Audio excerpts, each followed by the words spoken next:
اور یہ مبارک دعا سیدنا امام ابو الحسن شاذلی رحمۃ اللہ تعالی علیہ کو دربار رسالت صلی اللہ تعالی علیہ وآلہ وسلم سے سمندر میں عطا کی گئی۔ کہاں عطا ہوئی؟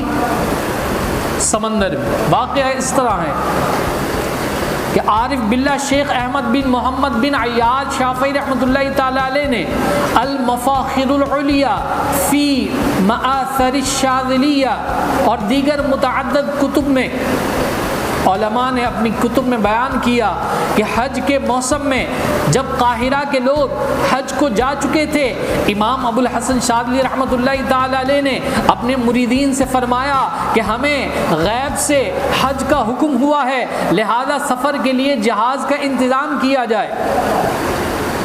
آپ نے اپنے مریدین اور معتقدین کو یہ بات کہی۔ اس وقت اکثر جہاز تو عازمین حج کو لے کر روانہ ہو چکے تھے، ایسے میں ایک عیسائی کا جہاز دستیاب ہو سکا۔ آپ کو کہا گیا کہ حضور تقریباً سب جہاز حج کے لیے روانہ ہو چکے ہیں، ایک جہاز ہے اور وہ جہاز ایک عیسائی کا ہے، آپ کے لیے آپ کا کیا حکم ہے؟ تو آپ نے فرمایا اسی عیسائی کا جو جہاز ہے اس کو بک کروا لو حج کے لیے اور تیاری کرو۔ آپ امام ابو الحسن شاذلی رحمۃ اللہ تعالی علیہ اپنے مریدین سمیت اس جہاز میں عازم سفر ہوئے۔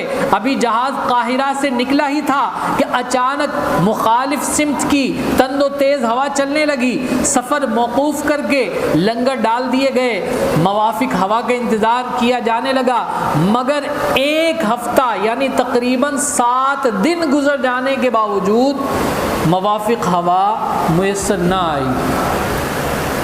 اب آپ کا جہاز 7 دن تک سمندر میں اسی طرح کھڑا رہا، آپ کے مریدین بھی پریشان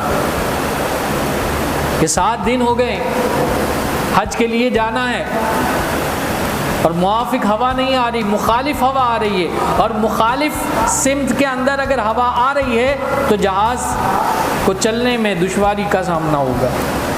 تو ایسے میں جو کیپٹن ہوتے ہیں وہ جہاز کا لنگر وہیں ڈال دیتے ہیں اور پھر انتظار کرتے ہیں موافق ہوا کا۔ امام ابو الحسن شاذلی رحمۃ اللہ تعالی علیہ کے کچھ مخالفین اور معاندین بھی اس جہاز کے اندر موجود تھے، اور انہوں نے اب اس اللہ کے ولی کو طعنہ دینا شروع کر دیا۔ اور وہ طعنہ کس طرح دینا شروع کیا کہ وہ لوگ کہنے لگے کہ دیکھو ابو الحسن شاذلی صاحب کہہ رہے ہیں کہ مجھے غیب سے حج کا حکم ہوا ہے اور اب قدرت خداوندی سے حج کو نہیں جا پا رہے۔ یہ عجیب بات ہے، اگر غیب سے حکم ہوا ہوتا تو اللہ کی قدرت کی طرف سے یہ مخالف ہوائیں نہیں چل رہی ہوتی، موافق ہوا چل رہی ہوتی اور آسانی ہوتی اور یہ چلے جاتے۔ اگر یہ مخالف ہوا چل رہی ہے تو ان کا دعویٰ جھوٹا ہے۔ اس طرح اعتراض کرنا انہوں نے شروع کر دیا۔ یہ باتیں سن کر ان مخالفین کی آپ رحمت اللہ تعالی علیہ کو قلق ہوا، دل کے اندر تکلیف ہوئی۔ آپ نے زبان سے تو کچھ نہ کہا، اور یہ اولیاء اللہ کا شعار ہے کہ اگر کوئی شخص اولیاء اللہ کو تکلیف دیتا ہے تو وہ اپنی زبان سے اس تکلیف دینے والے کو کچھ نہیں کہتے، معاف کر دیتے۔ اب زبان سے تو کچھ نہیں کہا، لیکن دل ہی دل کے اندر آپ کے دل کے اندر ایک اضطراب کی سی کیفیت تھی، بے چینی تھی کہ کیا وجہ ہے کہ اس حج کی روانگی کے لیے رکاوٹیں پیدا ہو رہی ہیں۔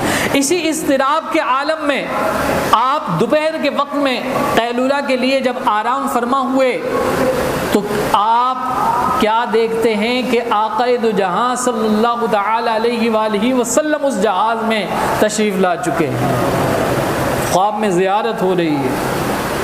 آقا علیہ الصلوۃ والسلام کی زیارت سے مشرف ہوئے سرکار دو عالم صلی اللہ تعالی علیہ وآلہ وسلم نے ارشاد فرمایا ابو الحسن پریشان نہ ہو، یہ دعا پڑھو. کون سی؟ دعائے حزب البحر.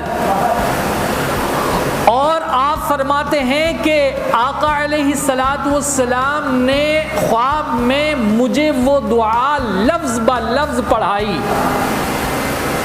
کہا کہ یہ دعا پڑھو.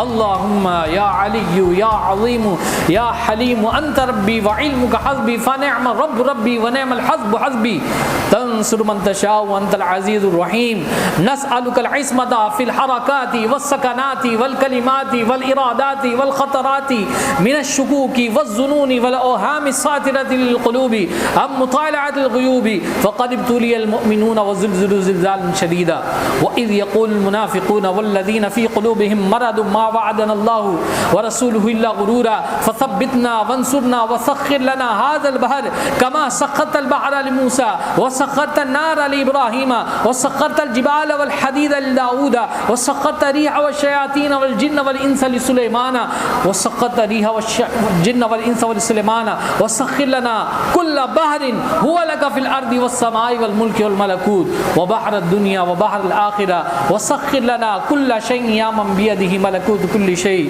کاف ہا یا عین صاد، کاف ہا یا عین صاد، کاف ہا یا عین صاد.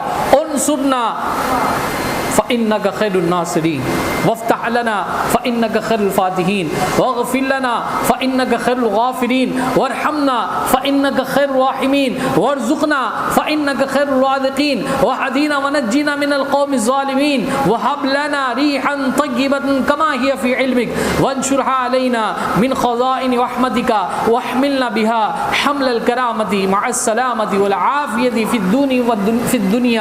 الدين والدنيا والآخرة إنك على كل شيء قدير. اللهم يسر لنا امورنا مع الراحه لقلوبنا وابداننا والسلامه والعافيه في ديننا ودنيانا وكلنا صاحبا في سفرنا وخليفه في اهلنا واطمس على وجوه اعدائنا وامسخهم على مكانتهم فلا يستطيعون المضي ولا المجيء الينا ولو نشاء لطمسنا على اعينهم فاستبقوا الصراط فأنا يبصرون ولو نشاء لمسخناهم على مكانتهم فما استطاعوا مضيا ولا يرجعون. ياسين والقرآن الحكيم إنك لمن المرسلين على صراط مستقيم تنزيل العزيز الرحيم لتنذر قوما ما أنزل آباؤهم فهم غافلون لقد حق القول على أكثرهم فهم لا يؤمنون إنا جعلنا في أعناقهم أغلالا فهي إلى الأذقان فهم مقمحون وجعلنا من بين أيديهم سدا ومن خلفهم سدا فأغشيناهم فهم لا يبصرون. شاهت الوجوه شاهت الوجوه شاهت الوجوه وعنت الوجوه للحي القيوم وقد خاب من حمل ظلما. طاسين طاسين ميم حاميم عين سين قاف مرج البحرين يلتقيان بينهما برزخ لا يبغيان.